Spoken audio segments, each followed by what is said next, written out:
Nakipag-partner ang education company na Khan Academy Philippines sa isang education foundation para pagandahin at gawing mas moderno ang pagtuturo sa mga estudyanteng Pilipino.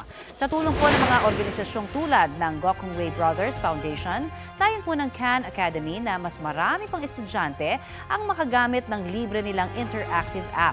Itinutugma ng app sa matatag curriculum ng DepEd ang lessons para mas maging angkop ito sa mga estudyanteng Pinoy.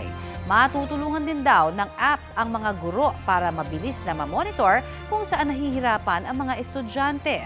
Nakatutok sila sa math, science at reading, mga subject na mababa ang Pilipinas sa Program for International Student Assessment o PISA ranking.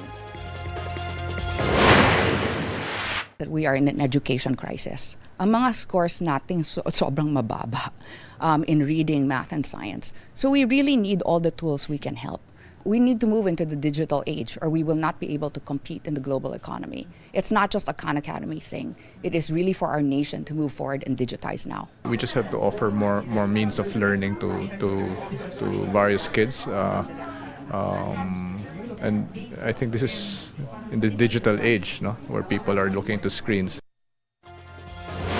Kapuso, para sa mga maiinit na balita, mag-subscribe sa GMA Integrated News sa YouTube.